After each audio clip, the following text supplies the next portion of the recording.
Ok. Ok, estamos novamente, né, live aqui nesse nosso estudo sobre o Velho Testamento nas quintas-feiras, né, e hoje então nós vamos dedicar mais um tempo, né, no estudo da Palavra de Deus. E como é importante, né, a gente poder, mesmo num momento como esse que nós estamos vivendo, dedicar um tempo para estudar a Sua Palavra, né. E nós estamos fazendo esse estudo panorâmico do Velho Testamento. Na verdade, a ideia é somente de destacar algumas ideias, não há como, né, a gente fazer um estudo mais aprofundado, mas a ideia durante todo o tempo aqui é a gente poder destacar os principais pontos, a mensagem de cada livro, as lições que nós podemos aprender, como nós devemos ou como nós podemos interpretar o texto do Antigo Testamento. Então, a gente vem caminhando, né, toda quinta-feira nesse horário, né, nesse estudo da Palavra de Deus. Né, e nós estamos estudando o livro de Deuteronômio, né, e hoje a gente vai seguir então, né, o nosso estudo. Eu estava vendo assim, né, que alguns livros a gente pode fazer um panorama geral, mas o livro de Deuteronômio ele tem uma importância tão significativa, né, que eu creio que vale a pena a gente caminhar um pouquinho mais aqui dentro desse texto. Então nós estamos aí, né, recebendo os irmãos, né, que estão chegando. Eu também estou fazendo a experiência novamente de fazer a live pelo Facebook. Até gostaria, né, estou vendo aqui, Joadiva está aqui no Face, a paz do Senhor, Leonardo Rodrigues, né, também está aqui, a graça e a paz. Né. Deus, irmãos, podem dizer, né, se está ok a transmissão. Né, da outra vez a gente teve alguma dificuldade, mas se tiver ok, por favor, me digam, né, para a gente também usar esse meio, né, para a gente compartilhar o estudo. Né. Os irmãos também estão chegando aqui, né, no Instagram, não é? São muito bem-vindos, né? Você possa também compartilhar com outros irmãos, né, que ele está tendo esse tempo de estudo aqui. Pastor Sérgio de João Pessoa. Ah, ok, obrigado, obrigado. Então, pessoal, mas antes da gente seguir, né, vamos ter um tempo de oração, vamos buscar a presença do Senhor. Né? Nós sabemos que vivemos tempos difíceis, não é? E que como nós precisamos da graça de Deus. Né? Quanto mais o tempo se agrava, né, mais nós precisamos suplicar a graça, a sabedoria, o discernimento de Deus. Então vamos ter esse tempo de oração, vamos orar. Pai, nós queremos te louvar, Senhor, te agradecer, ó Deus, por teu imenso amor. Ó Deus, a tua palavra diz que nada nesta vida, nada mesmo pode nos separar do teu amor que está em Cristo Jesus, nosso Senhor. E é por isso, ó Pai, que nós queremos expressar nossa gratidão, ó Deus, porque tu tens cuidado de nós, ó Deus, tu és o nosso provedor, tu és o nosso Pai. E nesse instante eu quero orar, Senhor, pela vida de cada um dos teus filhos, Senhor. Ó Deus, tu conheces cada coração, tu conheces, ó Deus, cada situação, ó Pai. Talvez alguns estejam tristes.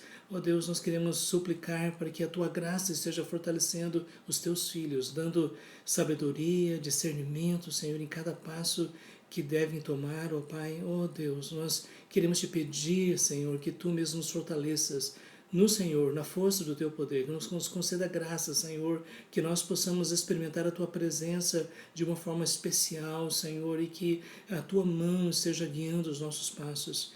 Ó Senhor, abençoa os teus filhos, abençoa cada família. Nós oramos, Senhor, por tantas famílias que estão enlutadas, que perderam entes queridos, ó Pai. Ó Deus, que tu venhas visitar esses corações, ó Deus, com conforto, com graça, Senhor, em nome de Jesus, ó Deus. Suplicamos a tua bênção. Nós te pedimos, ó Pai, e nós te agradecemos em nome de Jesus. Amém. Amém, meus irmãos. Então, nós vamos continuar, né, o nosso estudo. Eu queria incentivar você que tem aí a sua Bíblia, pegue a sua Bíblia, não é, para a gente acompanhar juntos. É bem interessante da gente ver o texto bíblico e algumas vezes as pessoas têm me perguntado, né, qual seria um texto interessante em termos de comentário. Existem alguns comentários mais amplos, mas eu queria sugerir esse aqui, que são alguns comentários, mas muito interessante, né? A Bíblia de Estudo Nova Almeida Atualizada, bem interessante. Oi, pastor André, tudo bem? Meu irmão, graça e paz, pastor em Candeias, Deus abençoe, meu irmão. Então, mas nós vamos seguir. Eu só gostaria, gente, de talvez alguns não tenham acompanhado no nosso estudo passado, de recapitular. Né? Nós estamos aqui diante do livro de Deuteronômio. Esse livro ele foi compilado a partir de mensagens que Moisés entregou para o povo de Israel antes da entrada na Terra Prometida. Como nós vimos no livro de Números, depois de 40 anos de peregrinação pelo deserto, chegou a hora do povo entrar na Terra Prometida. Nós sabemos, pelo livro de Números, que Deus não permitiu que Moisés entrasse, não é? E isso é uma coisa assim impressionante, né? Moisés, que foi usado por Deus para tirar o povo da escravidão do Egito, que conduziu o povo durante todo o tempo do deserto, mas Deus foi muito claro, né, que não deixaria ele entrar na Terra Prometida. Tudo indica por causa de que no final uma atitude do coração dele desagradou o coração de Deus. E isso é algo impressionante, isso mostra a bondade e a severidade de Deus. Mas ao mesmo tempo Moisés, cumprindo o seu propósito, a sua missão, oi Ana, graça e paz, cumprindo o seu propósito, a sua missão, ele então separou um tempo para trazer uma mensagem de recapitulação de tudo aquilo que havia sido ensinado. Na verdade, nós precisamos lembrar que aquela geração que saiu da escravidão do Egito, toda ela pereceu no deserto. E a nova geração, depois de 40 anos, os filhos, então por isso nós podemos imaginar que uma boa parte das pessoas que iriam entrar na Terra Prometida eram pessoas mais jovens. O que nós sabemos é que Josué e Caleb entrariam na Terra Prometida, porque Deus anunciou, né, por causa da incredulidade, quando os espias foram para a terra e eles voltaram, e 10 deles disseram, não tem como, e Josué e Caleb disseram, nós vamos conquistar, porque o Senhor está conosco. Mas o fato é que eles não creram e depois ainda tentaram voltar lá, mas Deus disse, eu não estou mais com vocês, e por isso eles ficaram vagueando pelo deserto durante 40 anos. Depois, por isso que nós podemos dizer que nesses 40 anos eles estiveram acampando no deserto, eles receberam toda a provisão de Deus, do alimento, especialmente através do maná, e havia chegado a hora agora do povo entrar. E por isso Moisés então entrega uma série de mensagens, algumas pessoas dizem 4 ou 5 mensagens que Moisés entrega para o povo. E essa nova geração precisava primeiro lembrar do que Deus havia feito pelos seus pais, o que Deus havia operado lá no Egito, os grandes sinais, os grandes milagres. Eles também precisavam lembrar da vitória que Deus havia dado sobre os inimigos, né? Mais recente, a conquista da chamada Transjordânia, né? do lado que nós podemos chamar de leste do Jordão, né, que 2 tribos e meia iriam se estabelecer ali, e ao mesmo tempo Moisés precisava incutir na mente dessa nova geração a lei do Senhor, a instrução do Senhor. E é por isso que a palavra Deuteronômio significa segunda lei, segunda instrução. E o que nós observamos no livro de Deuteronômio é basicamente uma espécie de introdução aos eventos históricos e depois uma exortação para a obediência. E uma coisa que se destaca no livro de Deuteronômio é que Deus quer uma obediência por amor. Isso é, que o propósito de Deus é que esse povo redimido, esse povo liberto, eles pudessem tomar posse da terra prometida e pudessem refletir o caráter de Deus. E é por isso que nós podemos dizer que o livro de Deuteronômio o tempo todo tem uma ênfase sobre a questão do amor e da obediência. Na verdade, a verdadeira obediência ela é produzida por um verdadeiro amor. E esse amor iria se refletir especialmente no fato de que o povo de Israel não deveria se misturar com as gentes, com as nações, eles não deveriam aceitar as práticas das nações vizinhas, nem mesmo as práticas do Egito, eles deveriam evitar a todo custo a idolatria, eles deveriam tomar cuidado com a presença de falsos mestres, de falsos profetas que tentariam induzi-los a adorar os deuses, eles deveriam zelar pelo povo de Deus e pela palavra de Deus. Então é isso que nós vemos aqui em Deuteronômio. E uma das coisas que nós vemos o tempo todo é essa exortação para amar o Senhor, não é? E amar o Senhor significa valorizá-lo acima de tudo, adorá-lo de todo o coração, fazer dele a realidade mais importante da vida, não é? E uma forma de expressar esse verdadeiro amor é através da obediência. E o que nós observamos aqui é o cuidado de obedecer tudo aquilo que o Senhor orientou. E se o povo estivesse obedecendo, então eles seriam abençoados. Não é? E nós temos aqui no capítulo 11, por exemplo, de Deuteronômio, você pode até abrir a sua Bíblia, né, no capítulo 11, no versículo, a partir do versículo 8, Deus diz, né, relembrando as obras que Deus havia feito, Deus diz, não é, como é importante obedecer, porque através da obediência Deus vai mandar a provisão, Deus vai abençoar as colheitas, Deus vai dar fertilidade para o gado, e Deus vai mandar a chuva, mas para isso o povo precisava guardar a palavra de Deus no coração. Ponde, pois, essas minhas palavras no vosso coração e na vossa alma. Deuteronômio 11, 18. Para que estejam por frontal entre os olhos, ensinai a vossos filhos, falando delas, assentados em vossa casa, andando pelo caminho, e deitando-vos e levantando-vos. Escrevei-as nos umbrais da vossa casa e nas vossas portas. Veja para quê? Para que se multipliquem os vossos dias e os dias dos vossos filhos na terra que o Senhor, sob juramento, prometeu dar a vossos pais, e sejam tão numerosos como os dias do céu acima da terra. Então nós temos aqui a promessa de Deus.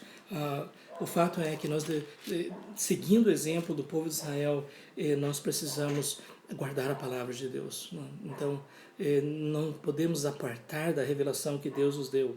Verso 25 diz: ninguém vos poderá resistir. O Senhor vosso Deus porá sobre toda a terra que pisardes o vosso terror e o vosso temor, como já vos tem dito. E aqui está a promessa de Deus. Algumas pessoas dizem, mas isso não foi para o Velho Testamento, isso teria alguma implicação para nós? As pessoas da teologia da prosperidade dizem que sim, tem toda aplicação para nós temos direito de saúde, prosperidade, sucesso.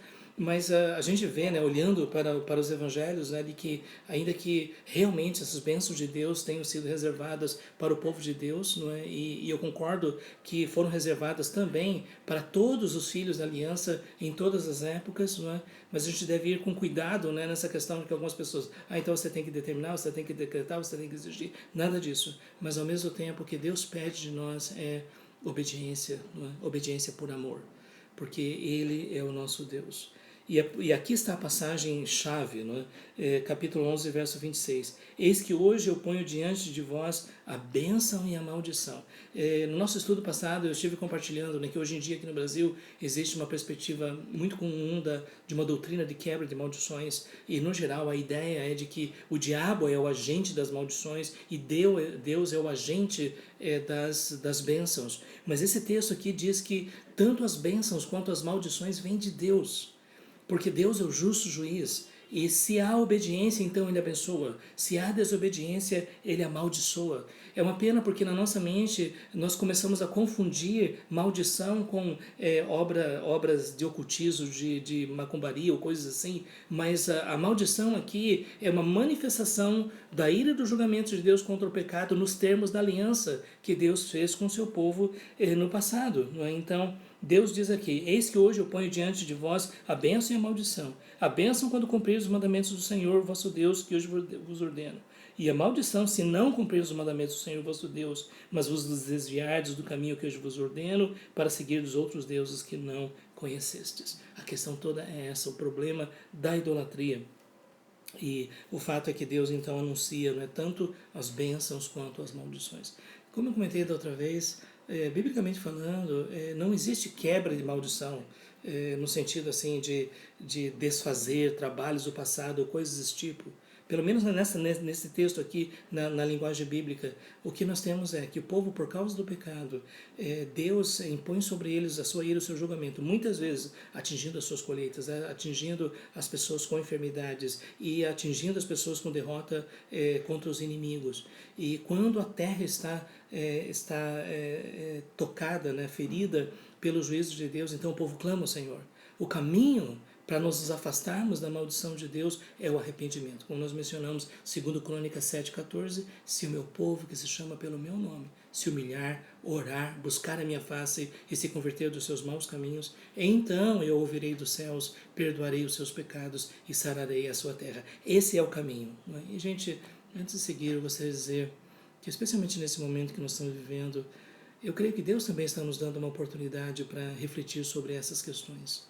Às vezes nós também podemos estar cedendo demais aos valores deste mundo, às vezes até mesmo de alguma forma a idolatria, sabe? Quando nós colocamos outras coisas acima do nosso amor por Deus, seja o trabalho, seja o dinheiro ou outras coisas mais, e quando nós vivemos em função das coisas deste mundo e pedimos para que Deus nos abençoe, quando nós não estamos adorando a Ele, quando nós não estamos servindo a Ele, o fato é que muitas vezes Deus, por seu amor e por sua justiça, muitas vezes Ele impõe sobre nós a sua disciplina para que a gente possa se arrepender, a gente possa se voltar a Ele. Então, se existe algo que nós podemos fazer nesse momento, é sondar o nosso coração e dizer: Senhor, sonda-me.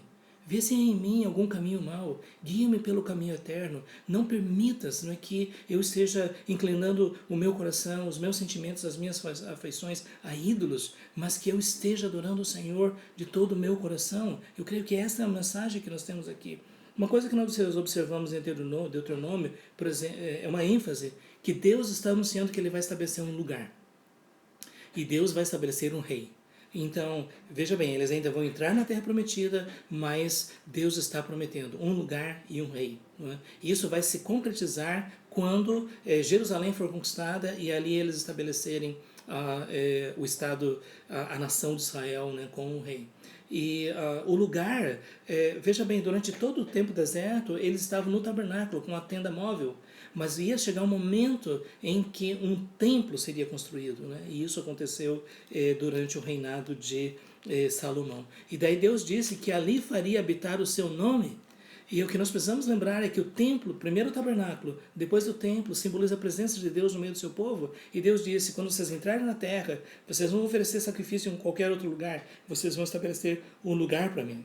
E interessante, né, que depois no Evangelho nós descobrimos que esse lugar ele vai ser uma expressão, um simbolismo daquilo que Deus vai fazer através do seu Messias, né? Que, como o apóstolo João diz, o Verbo se fez carne e tabernaculou entre nós, fez o seu tabernáculo entre nós. Então, você lembra quando Jesus disse: vocês vão, esse templo ele vai ser destruído e depois de 3 dias eu vou reconstruir ele. E o pessoal achava que era o templo de Herodes, né, o segundo templo, mas na verdade era o seu próprio corpo. Né? Por isso que hoje nós não temos mais um prédio, um templo, não é? Porque nós somos o templo do Espírito Santo, nós somos a habitação de Deus, a glória de Deus habita em nós. Não é? Mas durante o plano de Deus para o povo de Israel, era necessário que tivesse o templo, era necessário que tivesse o lugar, era necessário que tivesse o rei. É isso que Deus está anunciando aqui. E Deus continua dando orientações a respeito de como é que eles devem se preservar em relação à questão da alimentação. Uma das coisas que nós vemos é que, ao que parece, a alimentação não era nem só uma questão mais sanitária, no sentido de evitar contaminação, havia isso também. Por exemplo, Deus proibia o consumo de aves de rapina, porque essas aves de rapina se alimentavam de animais mortos, não é? Mas ao mesmo tempo havia uma preocupação de eles não associarem certos tipos de animais à adoração aos ídolos dos deuses das nações. No capítulo 13 nós temos uma exortação contra falsos profetas e as práticas idólatras, não é? Então, aqui novamente, não é? No versículo 3, o capítulo 13 diz que nós não... Deus disse para o povo de Israel: não ouvirás as palavras desse profeta sonhador, porquanto o Senhor vosso Deus vos prova, para saber se amais o Senhor vosso Deus de todo o vosso coração e de toda a vossa alma. Por que Deus permite falsos profetas? Por que Deus permite enganadores? Deus nos prova para que nós possamos demonstrar que nós amamos a Ele e que nós não damos ouvidos aos enganadores. O tempo todo, no Velho Testamento havia falsos profetas, no Novo Testamento havia falsos profetas, durante toda a história. Hoje nós temos falsos profetas. E o fato é que essas pessoas que dizem falar em nome de Deus, mas não foram enviados por Deus, eles não devem ser ouvidos, eles devem ser rejeitados. Não é? E nós estamos vendo nessa época tanta gente falando tantas coisas, tantas revelações, não é? Pessoas dizendo, Deus me falou isso, ou Deus me falou aquilo e tudo mais. Nós precisamos ter discernimento. Porque a Bíblia diz que muitos falsos profetas, muitos anticristos têm surgido pelo mundo afora. Nós não podemos dar ouvidos, nós precisamos dar ouvidos à palavra de Deus. E aqui está, muitas vezes Deus permite o falso ensino, para que aqueles que realmente amam o Senhor possam dizer, isso não vem de Deus, eu quero servir ao Senhor, eu quero obedecer a Deus. Não é? É interessante que na lei de Moisés, o falso profeta ele deveria ser executado. A gente não tem essa renovação, mas de qualquer forma, uma coisa que nos chama a atenção é falsos ensinos causam danos terríveis, porque afastam as pessoas de Deus, afastam as pessoas da salvação e acabam induzindo as pessoas a todo tipo de pecado, especialmente o de idolatria. É por isso que nesse capítulo nós devemos investigar, nós devemos analisar, né, se pessoas estão ou não estão ensinando coisas equivocadas. Né? Depois no capítulo 14 nós temos diversas outras leis, como mencionei inclusive essa lei dos animais, nós temos a questão do dízimo, né, que foi estabelecido para que o serviço do Senhor fosse mantido, os sacerdotes levitas eles não tinham posse de terra, então era necessário, né, que o povo estivesse contribuindo com seus dízimos das suas criações, das suas colheitas, para que houvesse manutenção dentro de toda a estrutura que Deus havia estabelecido da adoração. Uma coisa que nos chama a atenção é que Deus lembrava dos pobres. Não é? Então, aqui diz que haveria um dia de remissão, e a remissão é essa, a cada 7 anos, não é? Se alguém estava devendo algo, o credor ele deveria perdoar. Não é? Já pensou se nós tivéssemos essa prática hoje? Né? Mas o fato é que Deus estava dizendo que não era para criar um círculo vicioso de endividamento que a pessoa simplesmente não pudesse pagar mais. E é por isso então que havia um dia a cada 7 anos de remissão, que era perdão de dívidas, não é? E aqui ele diz, para que entre ti não haja pobre. Interessante, não é? Essa questão da lei de Moisés. Não é? E ao mesmo tempo ele diz que os pobres eles vão estar sempre presentes, e daí a necessidade de estender a mão para o necessitado, né? Que diz, livremente abrirás mão para o teu irmão, para o necessitado, para o pobre da tua terra. O próprio Jesus diz, os pobres sempre tereis convosco. Então, a instrução da lei de Deus é no cuidado em relação às pessoas mais carentes. Né? Depois vocês podem ler em Deuteronômio capítulo 15. E quanto a isso, eu creio que cada um de nós pode perguntar o que nós podemos fazer. Não é? Eu me lembro, né, que quando os líderes de Jerusalém falaram com Paulo, disseram para ele, só não se esqueça dos pobres. Não é? Então, e aí está uma questão importante que faz parte do ensino tanto do Velho quanto do Novo Testamento. Havia uma lei também em relação aos servos. Não é? Havia uma instituição de escravos no Velho Testamento, e isso é uma coisa que depois talvez a gente pudesse analisar com mais profundidade, mas você vai ver que a estrutura era muito diferente. Ninguém era escravo vitalício, haveria um tempo depois também em que escravos poderiam ser libertos. O escravo que quisesse ficar com a família, ele poderia ficar, ele teria a orelha marcada, aí o escravo de orelha marcada, ele era um escravo por voluntário, né, para estar lá na família. Depois vocês podem ver isso. Até alguém já disse, né, que todos nós somos escravos de orelha marcada, né, que a gente não serve o Senhor por obrigação, né, porque nós queremos ser servos do Senhor, né, e nós queremos receber a marca do Senhor, né, que nós pertencemos a Ele voluntariamente. Nós temos aqui a questão das festas, a gente já comentou um pouco nos estudos anteriores, mas uma coisa que eu gostaria de enfatizar é todas essas festas, elas estavam relacionadas com aquilo que Deus havia feito pelo seu povo e com as colheitas e a provisão de Deus. Eu creio que isso é tão importante, né? Porque festas, elas são momentos específicos, são marcos cíclicos, né, que levariam o povo a reconhecer que Deus realmente estava cuidando deles. E Deus mesmo dizia: celebrem, alegrem-se, não é, que vocês possam desfrutar das colheitas, que vocês possam se reunir, né, e todos juntos estarem celebrando ao Senhor. Né? Nós temos a Páscoa, lembrando da libertação da escravidão do Egito, nós temos o Pentecostes celebrando a colheita, nós temos os tabernáculos. Agora que o povo ia entrar na Terra Prometida, eles iriam ter suas casas, mas haveria um momento que todos eles iriam montar tabernáculos. Esses tabernáculos, na verdade, seriam tendas, não é? Para eles ficarem nas tendas, para se lembrarem de quem eles eram. E isso é uma coisa muito importante, né? Porque, como alguém já disse, um povo sem memória é um povo sem identidade. Nós precisamos lembrar de quem nós éramos para agradecer a Deus por quem nós somos e o que Deus fez por nós. Ele fala sobre a questão dos juízes, não é? Como é importante que não haja injustiça, e por isso que, veja só o que diz aqui para os juízes: não torcerás a justiça, não farás acepção de pessoas, nem tomarás suborno, porquanto o suborno cega os olhos dos sábios e subverte a causa dos justos. A justiça seguirá somente a justiça, para que vivas e possuas em herança a terra que te dá o Senhor teu Deus. Parece que nós estamos ouvindo uma palavra para hoje, não é? Isso é: não aceitarás suborno, não é? E é uma pena que nós vivemos num país, né, onde o suborno é uma prática tão comum em todas as esferas, não é? E que muitas vezes a justiça que deveria ser feita não é por causa do suborno. E aqui está dizendo: de forma nenhuma, o suborno cega os olhos. Em outras palavras, quando alguém vê muito dinheiro, ela vai dizer assim: que justiça? Eu estou fazendo justiça, não é? O fato é que o suborno cega. Então, aqui está, veja bem, essa é uma orientação que Deus estava dando para o povo de Israel lá antes da entrada na Terra Prometida, não é? E como nós devemos orar, né, para que haja mais justiça na nossa terra, né? Justiça, não é? Para que pessoas elas não sejam punidas de forma injusta e que pessoas criminosas não sejam beneficiadas, né? Que elas não permaneçam impunes, né? Porque Deus é o juiz de toda a terra e Deus delegou aos juízes e magistrados a responsabilidade de fazer justiça. Não é? Então, oremos, né, para que os magistrados também possam cumprir a sua missão. Lá no Salmo 82, Deus fala a respeito de magistrados que não estão cumprindo a sua tarefa, pelo contrário, estavam se deixando corromper, e por isso Deus diz: vocês se acham deuses, vocês são homens.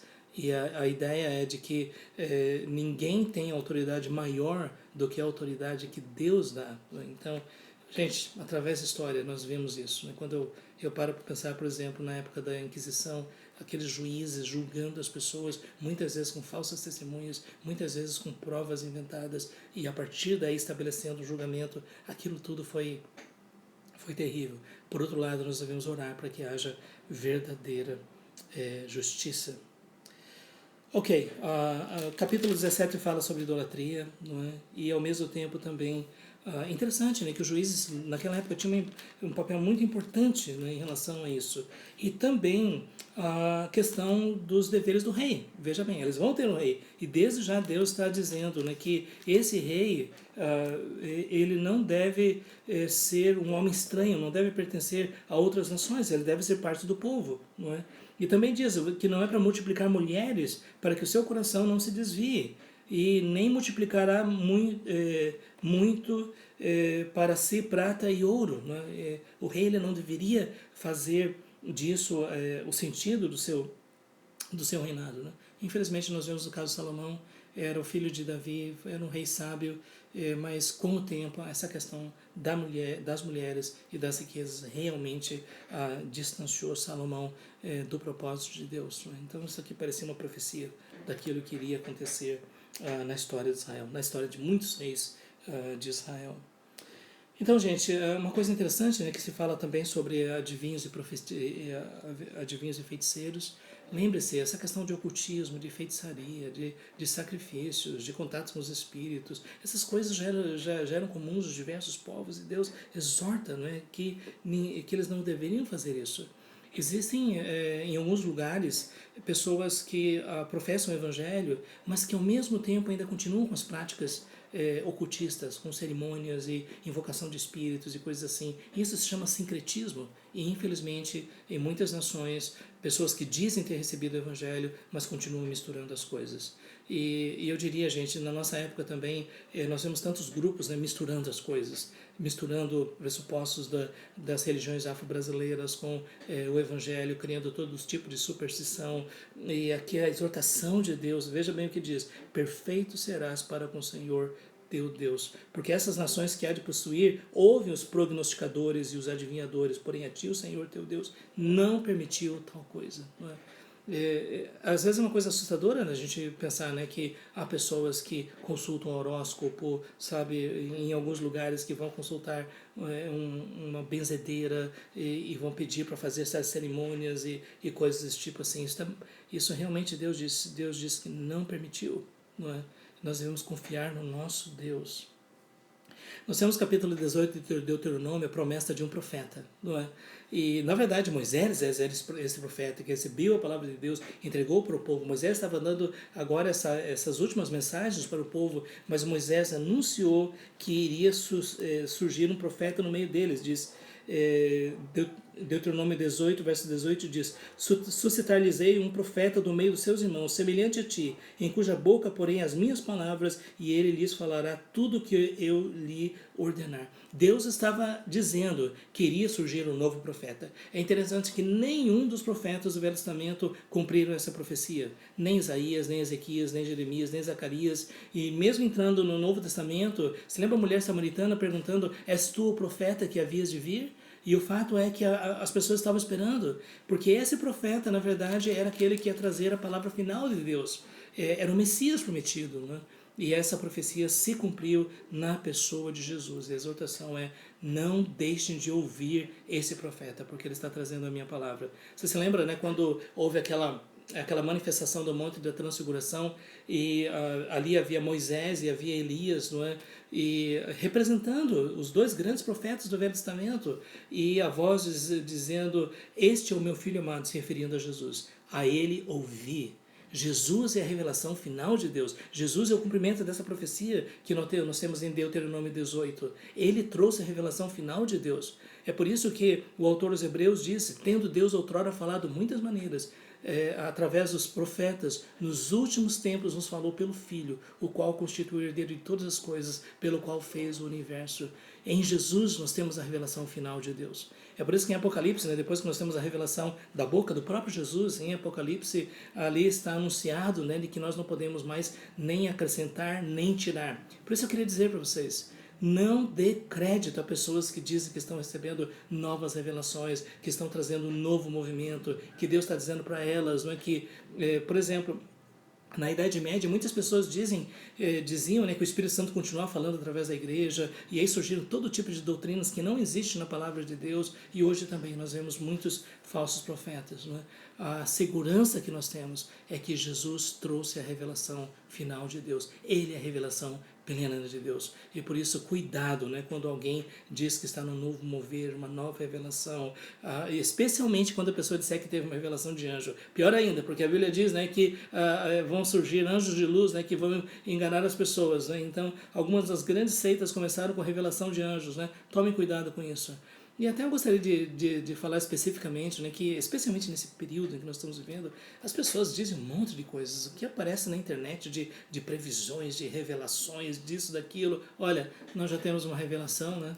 Essa revelação que está em nossas mãos é a palavra de Deus. Nós temos aqui 66 livros inspirados por Deus, é a promessa de Deus, não é? De que Deus iria nos conduzir, lâmpada para os meus pés e a tua palavra e luz para o nosso caminho. Nós temos a palavra de Deus. Não é? Então, uma vez eu já ouvi uma charge que dizia assim, né? A pessoa diz: Deus fala comigo, né? E uma mão do céu coloca a Bíblia. Né?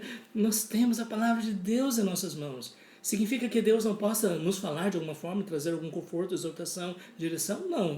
Quanto a isso, eu creio, né, que o Espírito de Deus ele opera de uma forma muito especial em nossas vidas, de forma particular. Mas nenhuma outra revelação, nova revelação, porque Jesus é o profeta prometido. Esse profeta que Deus anunciou que viria através de Moisés se cumpriu na pessoa de Jesus.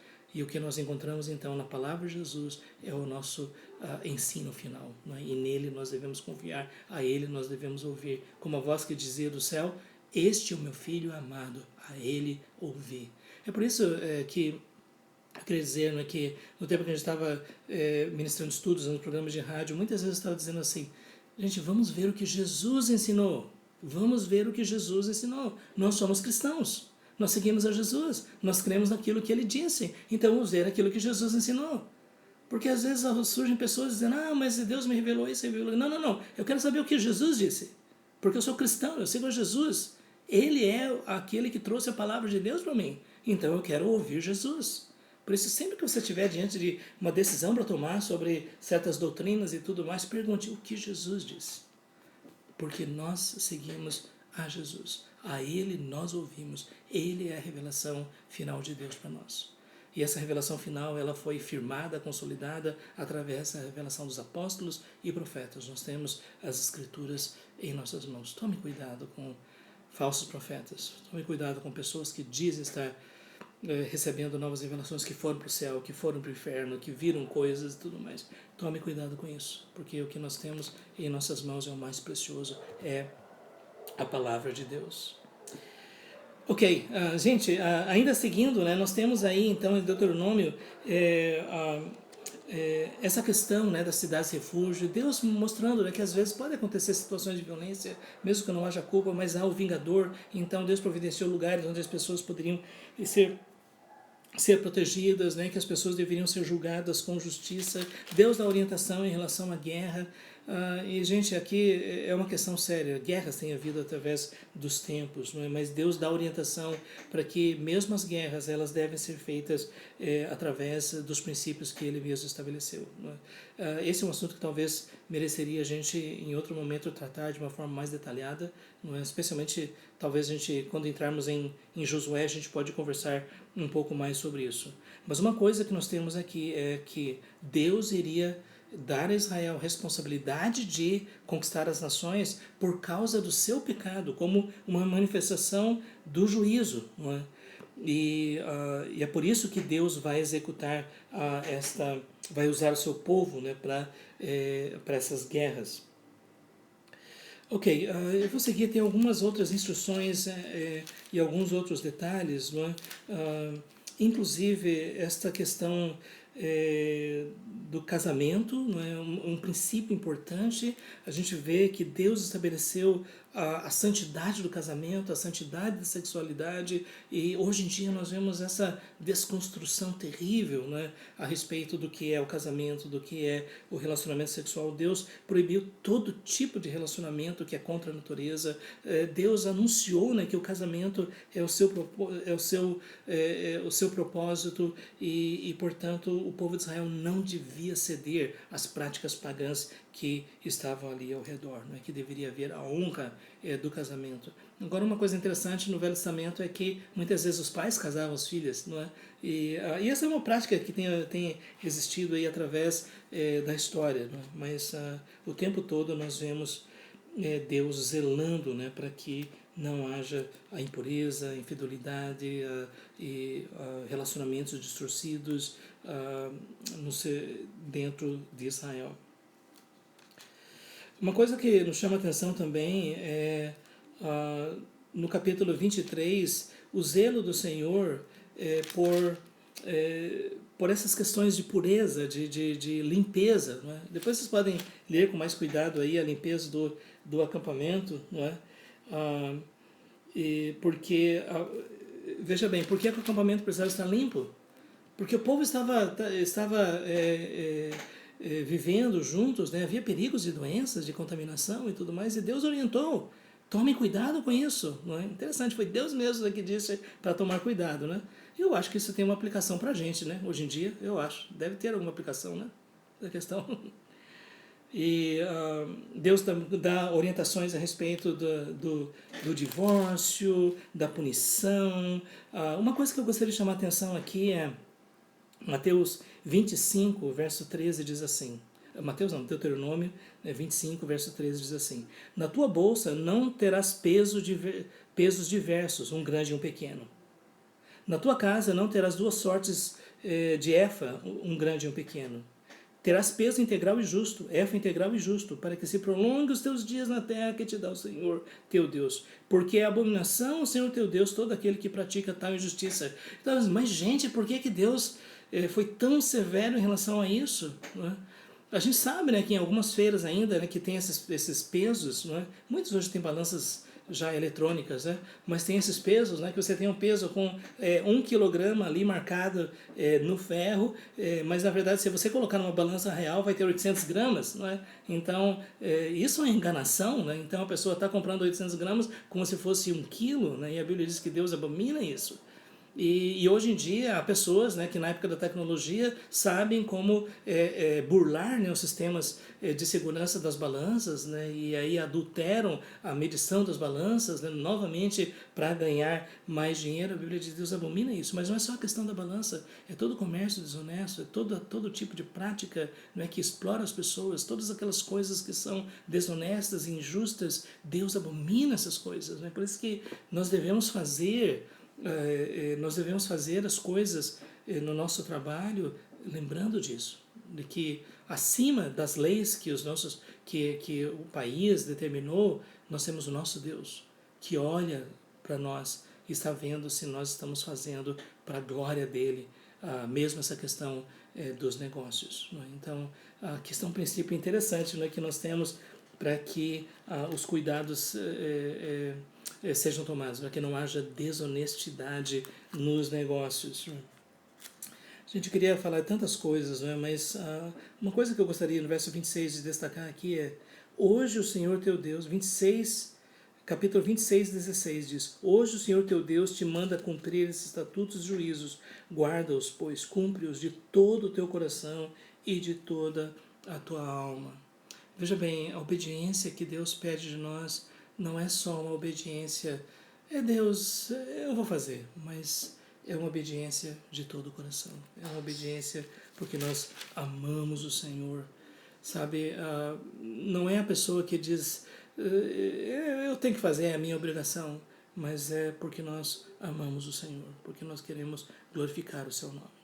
Então nós temos aqui, até aqui, o segundo discurso de Moisés, não é?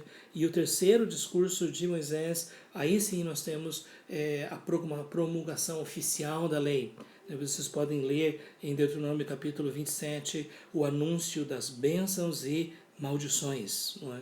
E a linguagem é muito forte, né? Depois vocês podem ler maldito, maldito, maldito, mostrando, né, como a desobediência a Deus iria trazer consequências terríveis para o povo de Israel, não é? E ao mesmo tempo imensas bênçãos, não é? E esse é um texto, né, que tem sido muitas vezes lido nas igrejas, não é? Bendito é o teu cesto e a tua amassadeira, bendito serás a entrares e bendito ao saíres. O Senhor fará com que sejam derrotados na tua presença os inimigos. O Senhor determinará que a bênção esteja nos teus celeiros e te constituirá um povo santo. Nós temos toda essa linguagem mostrando, né, que a obediência ela vai trazer grandes bênçãos. E nós precisamos lembrar que esse princípio permanece. Eu não estou aqui dizendo, né, que nós devemos aceitar a chamada teologia da prosperidade, mas que Deus abençoa a obediência. E esse é um princípio que está em toda a palavra de Deus. Ao mesmo tempo, nós temos os castigos da desobediência. E aí, gente, a palavra de maldição é muito forte. Serás maldito na cidade, no campo, o teu cesto, a tua amassadeira, o teu ventre. Uma coisa que chama atenção aqui é em Deuteronômio 28, 21. O Senhor fará que a pestilência te pegue a ti, até que te consuma a terra a que passas para possuí-la. Às vezes as pessoas perguntam, né, como nós devemos ver um momento como esse, não é, de uma pandemia, não é? E na verdade eu creio que nós devemos ver de diversas formas. Tem a questão natural, tem a questão do homem, mas nós precisamos lembrar que muitas vezes Deus permite pestilências como manifestação da sua ira, do seu julgamento, chamando pessoas ao arrependimento, não é? E é uma pena que hoje em dia muitas pessoas simplesmente não conseguem ver dessa forma. Simplesmente estão frustradas porque as coisas estão acontecendo. Lá no Apocalipse, quando Deus manifesta a sua ira, o seu julgamento, muitas pessoas não se arrependem, não reconhecem a necessidade de buscar o Senhor. Mas eu creio que esse texto aqui é muito forte para nós, né? Que a desobediência, ela realmente pode ser punida, né? Até mesmo com pestilência, até mesmo com epidemias e pandemias por causa do pecado. Será que esse não é o momento para nós pensarmos nisso? que o mundo ele se afastou tanto de Deus, que ele mergulhou tanto no pecado, na desobediência, na idolatria, que Deus está dizendo, não é, que é hora de se arrepender, de se voltar para Ele. Eu creio que essa é uma mensagem que nós vemos consistentemente nas Escrituras. Tem lá no capítulo 28, verso 61 também diz: também o Senhor fará vir sobre ti toda enfermidade, toda praga, que não estão escritos no livro desta lei, até que sejas destruído. Se houver desobediência, este é o juízo de Deus. Eu até ouvi alguém dizer assim, não, eu vi um antigo teólogo, não, na verdade ainda é uma pessoa influente no meio evangélico, ele estava dizendo que se Deus tiver alguma coisa a ver com essa pandemia, então ele é o diabo, ou ele é o demônio. E sinceramente, eu fico pensando, né, que uma pessoa que diz conhecer a palavra de Deus pode afirmar isso, porque a palavra de Deus ela é clara que Deus é o Senhor do céu e da terra, Ele é o juiz de toda a terra, e que às vezes Ele executa o seu juízo de uma forma extremamente severa, não é? E dizer que esse Deus é o diabo, então a pessoa que está dizendo isso, ela está adorando outro tipo de Deus. Porque o Deus vivo e verdadeiro é o Deus que manifesta compaixão e misericórdia e o Deus que manifesta justiça e juízo. Esse é o Deus da Bíblia. E é por isso que é uma pena, né? Porque em momentos como esse, pessoas tentam defender Deus, mas na verdade acabam diminuindo Deus. Porque começam a dizer, Deus não faria isso, Deus não faria aquilo. Nós precisamos ver que o Deus da Bíblia é o Senhor da história. É o mesmo Deus, é o mesmo Deus do dilúvio, é o mesmo Deus do Apocalipse.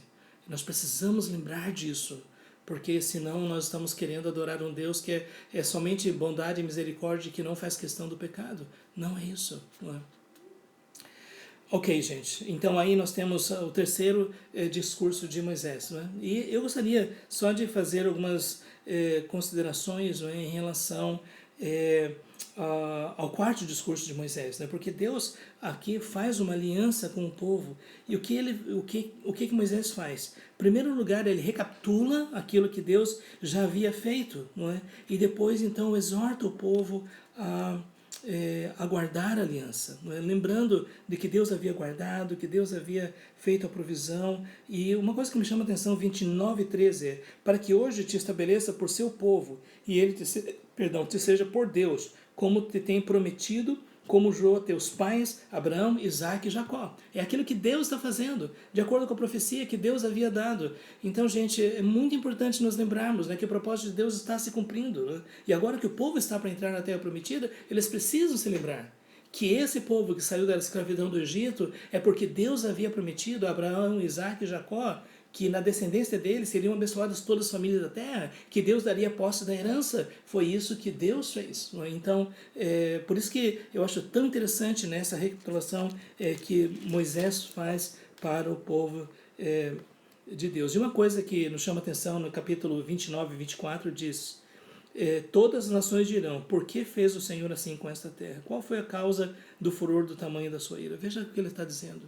Se o povo se rebelar, se o povo desobedecer, Deus vai julgar. E aqui está um ponto importante, né? Porque a gente diz, mas como é que Deus julgou os povos cananeus? E Deus disse, por causa do pecado, e se o seu povo pecasse, ele também seria julgado. Veja bem, Israel foi separado por Deus para que ele pudesse ser uma testemunha viva da presença do Deus vivo. Se Israel obedecesse ao Senhor, todas as nações falariam bem de Deus. Mas se Israel desobedecesse, então as pessoas diziam, a que se deve essa ira? Não é? E o fato é que a resposta era dada, serviram outros deuses, desobedeceram a Deus, se afastaram de Deus. E é por isso que nem sempre nós entendemos todos os propósitos de Deus. Nem sempre nós entendemos por que Deus faz algo, por que Ele permite, por que Ele não faz. Não é? Mas aqui eu creio que nós temos um versículo muito importante para nós. Deuteronômio capítulo 29, versículo 29. Né? Se você puder, sublinhe esse versículo aqui. As coisas encobertas pertencem ao Senhor nosso Deus, porém as reveladas nos pertencem, a nós e a nossos filhos para sempre, para que cumpramos todas as palavras desta lei. Então veja bem, nós temos duas coisas aqui. Primeiro, as coisas encobertas pertencem ao nosso Deus. Então, tome cuidado com pessoas que dizem, eu tive uma nova revelação, eu tenho muitas coisas Deus não revelou para nós. Hoje mesmo eu estava meditando sobre isso, né? Deus é Deus. Ele tem todo conhecimento, Ele tem toda sabedoria. E tem coisas que Ele sabe, na verdade muitas coisas que Ele sabe, que Ele não diz para nós, que pertencem a Ele. E se Ele sabe dessas coisas, então nós devemos confiar que aquilo que Ele revelou para nós é aquilo que nós precisamos. Mas não cabe a nós tentar resolver os mistérios que Deus não revelou. Porque as coisas reveladas pertencem a nós, nossos filhos, mas as ocultas pertencem a Deus. E o fato é que hoje em dia tem muitas pessoas tentando dizer: ah, eu sei a explicação, eu sei por causa disso, por causa daquilo, sem apelar para a revelação bíblica. Tudo isso é especulação e muitas vezes pode ser engano. Nós precisamos tomar cuidado, porque na verdade tem muitas coisas que Deus disse: eu não vou revelar. Isso me faz lembrar da história de Jó, não é? Porque depois de tudo que Jó passou, depois de todos os conselhos dos conselheiros de Jó, primeiro Deus diz: quem são esses que encobrem o meu conselho? Isto é, os conselheiros de Jó simplesmente não sabiam o que estavam dizendo. E depois Deus disse para Jó: onde você estava quando eu estava criando todas as coisas? E finalmente Jó disse: bem sei que tudo podes, nenhum dos teus planos pode ser frustrado. Ele diz: eu falei do que não entendia, coisas maravilhosas demais para mim. Então nós devemos tomar cuidado, né, para não tentar falar coisas de que nós não entendemos. Aí, essa é a primeira questão. Nós devemos reconhecer que o nosso Deus tem todo o conhecimento e Ele não tem a obrigação de revelar todas as coisas. Mas nós confiamos que Ele que sabe todas as coisas, Ele é digno de confiança. E que nós devemos receber aquilo que Ele revelou. Aquilo que Ele disse para nós. E isso sim nós devemos buscar. Como diz aqui: as coisas reveladas nos pertencem a nós e a nossos filhos para sempre, para que cumpramos todas as palavras desta lei. Então, ao invés de você buscar novas revelações, busque a revelação que Deus já deu. Se eu quero ouvir a voz de Deus de uma forma poderosa, medite nas Escrituras, peça a iluminação do Espírito Santo, desvenda os meus olhos para que eu contemple as maravilhas da Tua lei, lâmpada para os meus pés e a Tua palavra, luz para os meus caminhos. A lei do Senhor é perfeita e refrigera a alma, o testemunho do Senhor é puro. Então, quando nós temos esse tipo de convicção, nós vamos redescobrir o prazer de meditar na palavra de Deus e reconhecer que a revelação dele é perfeita. Aquilo que nós precisamos, Deus entregou para nós, a sua palavra. Então medite na palavra de Deus. Tem pessoas que ficam com a Bíblia fechada e dizendo: Deus fala comigo.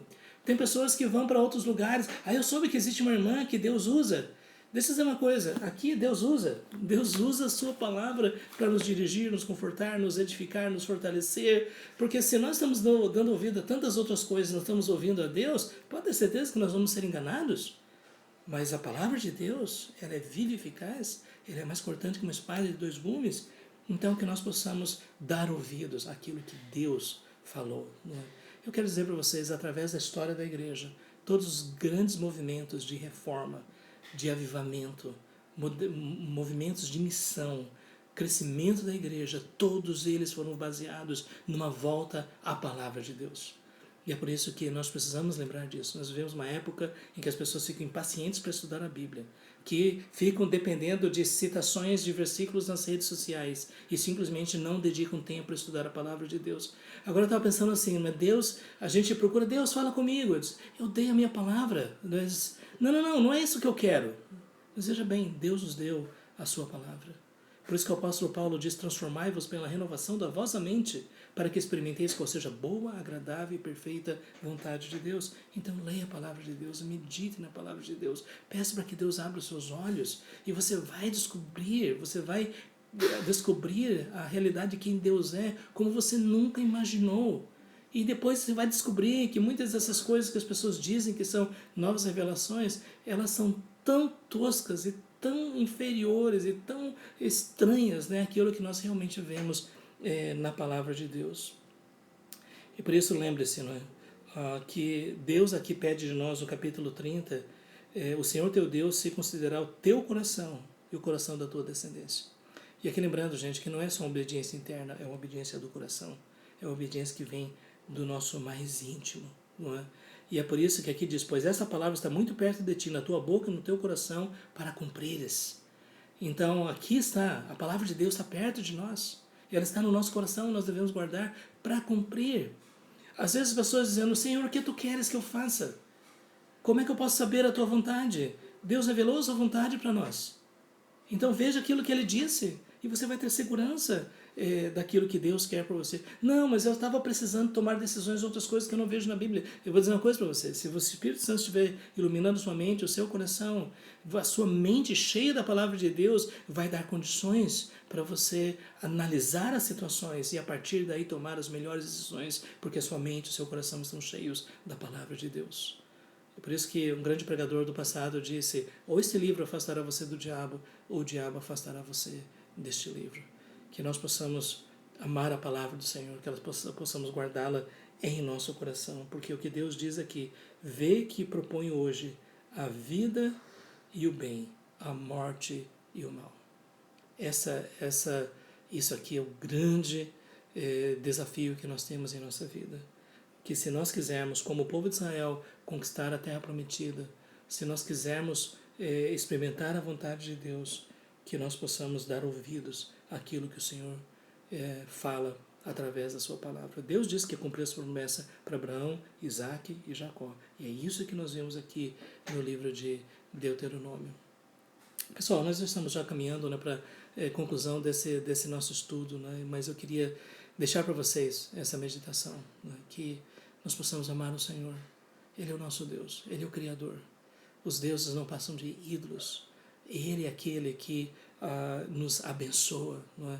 E a sua bênção, ela enriquece, não acrescenta dores. A sua bênção maior é o próprio Filho de Deus, é Jesus, que morreu na cruz e ressuscitou e está vivo. E em Cristo nós somos abençoados com toda sorte de bênçãos espirituais nas regiões celestiais em Cristo. Nós temos em nossas mãos a palavra de Deus, a instrução do Senhor. Não é? E se nós quisermos realmente ser fortalecidos, não existe um atalho. Medita na minha lei de dia e de noite, e assim serás bem-sucedido. Esta é a palavra de Deus. Lembrando daquilo que Jesus mesmo disse, errais não conhecendo as Escrituras, nem o poder de Deus. Que Deus nos dê a graça, né, de confiarmos nas Escrituras e confiarmos no poder de Deus. Gente, estamos concluindo esse momento, né? Vamos orar, não é? Que Deus abençoe a vida de cada um, né, que esteve acompanhando o nosso estudo. Pode compartilhar com outras pessoas. Todas as quintas-feiras, não é, nós temos dedicado esse horário, e no domingo às 6:30 da tarde eu também tenho ministrado a palavra de Deus. Vamos orar nesse momento. Pai, obrigado, Senhor, por Tua palavra, que é lâmpada para os nossos pés e luz para os nossos caminhos. E nós queremos pedir, Senhor, que todas essas percepções, ó Deus, que nós vemos no livro de Deuteronômio, o Senhor possa aplicar em nossos corações. Especialmente que Tu nos dês um verdadeiro amor por Tua palavra, um verdadeiro amor pelo Senhor e um desejo de Te conhecer, de Te servir e de sermos instrumentos em Tuas mãos. Obrigado, Senhor, pela palavra que o Senhor revelou para nós. Obrigado, ó Deus, porque em Cristo nós temos a palavra final do Senhor. Ó Deus, que nós possamos ser fortalecidos no Senhor e na força do Teu poder. Nós Te pedimos, ó Pai, em nome de Jesus. Amém. Gente, Deus abençoe, né? Até o próximo momento. E vocês estejam atentos aí nas redes sociais, né? Talvez em outros momentos a gente também esteja fazendo outras lives e também publicando outros vídeos. Deus abençoe a todos. Até um outro momento. Deus abençoe. Que bom saber que vocês estiveram conosco. Os nossos irmãos também, né, do Facebook, né? Que bom, né? Que hoje deu certo, né? Que Deus abençoe. Até o próximo momento. Até mais.